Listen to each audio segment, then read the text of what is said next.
Hello, and thank you for joining us for this edition of ICTV in Studio. I'm your host, Paige Hopkins, and I'm joined by Greg Barnes today. Greg, we're going to take a deeper look at the quarterback position on UNC Football. So let's just dive right in.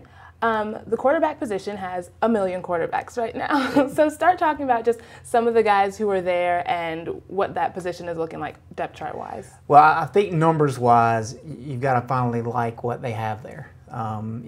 You look no further than Ohio State. They win a national championship with their number 3 guy under center.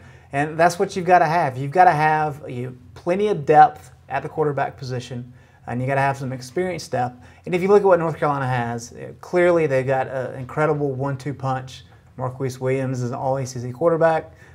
Mitch Trubisky, of course, came in and won the Virginia game for him. Has got a lot of experience. They feel comfortable with him.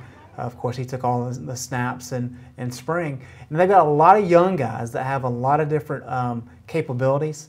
Caleb Henderson's a guy who came in, maybe a little slow to start, but they really like what he's done. He had a really good spring. He's really done a good job kind of picking up the read option part of the offense. He's a good passer, big, strong kid. And then they got a lot of talented guys. Nathan Elliott will be here in August. Anthony Ratliff-Williams has got a ton of potential, very athletic kid. Has to get better throwing the ball, but he clearly can do that. He's a young kid. And then, of course, Logan Bird. So they've got a lot of guys lined up kind of in the pipe behind Marquise once he gets back healthy. Right. You mentioned Ratliff, Bird, and Elliott. Do you think this could be detrimental for, recruiting in the future, or just with guys coming in, thinking they're not going to get any playing time with such a deep lineup of quarterbacks? Yeah, that's a good question, but it's one of those things, only one guy can roll out there. And as we've seen in the last couple of years in Chapel Hill, when you have injuries pop up, Brennan Renner has gone out a couple times. Marquise had to come in 2 years ago. Last year, Marquise was banged up for some games. And Mitch was able to come in and give him a little bit of a rest.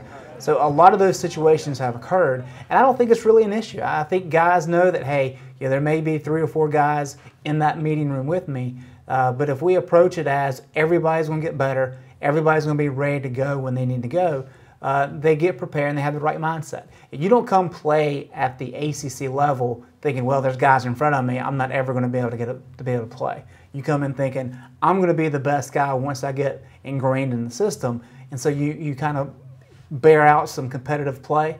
And the more competitive you are with your position groups, the better that position group becomes, and the better some of those players can become, and the cream rises to the crop. Makes sense. That makes sense. And I know we talked about this a few segments back, but one thing that I think kind of prevented the quarterbacks, from shining last season was the O-line. It was a little rough. So just briefly talk about how that's looking going into next season, and do you think that'll be as much of a problem? Yeah, it's funny. Larry Fedora has said several times that with his offense, it's so quick. It is born on the idea of short passes, long gains. He said that if there is a sack, it's on the quarterback. And most of the time, that's pretty true.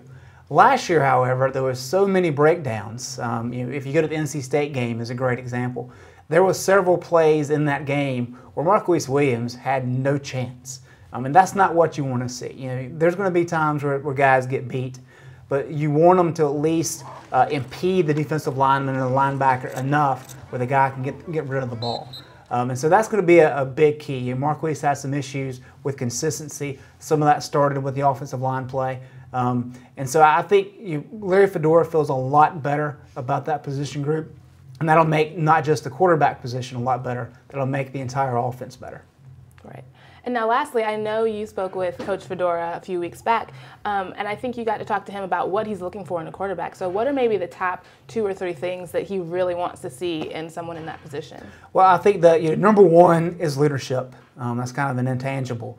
But in terms of actual ability, a lot of people think, hey, well, it's he uses the read option. He likes a running quarterback. Marquise Williams has done it very successfully. But that's not really the case. What he's looking for is accuracy. As I mentioned, this is a short pass, long gain type of offense. That's what they want. They want to make the easy pass, let their playmakers make plays in space. So accuracy is the most important part. They had to use a lot of read option last year because of those offensive line woes that we talked about. Exactly. He does not want Marquise Williams running the ball on design runs that much. He has said before, he wants to run a read option maybe 4 to 5 times a game just to keep the defense honest. They couldn't do that last year. They really had to lean on Marquise way too much. And I don't think they liked having to do that. But you want to have a guy that can run the ball. And if you look at a lot of these quarterbacks, Trubisky can run, Caleb Henderson can run, Bradley Williams really can run.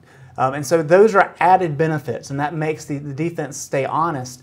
And if you're able to break a run here and there, then that really puts some extra pressure on that defense. So accuracy is most important, and then if they have a little bit of running ability, that's kind of a key benefit in addition. But being able to throw the ball and make those passes is by far most important.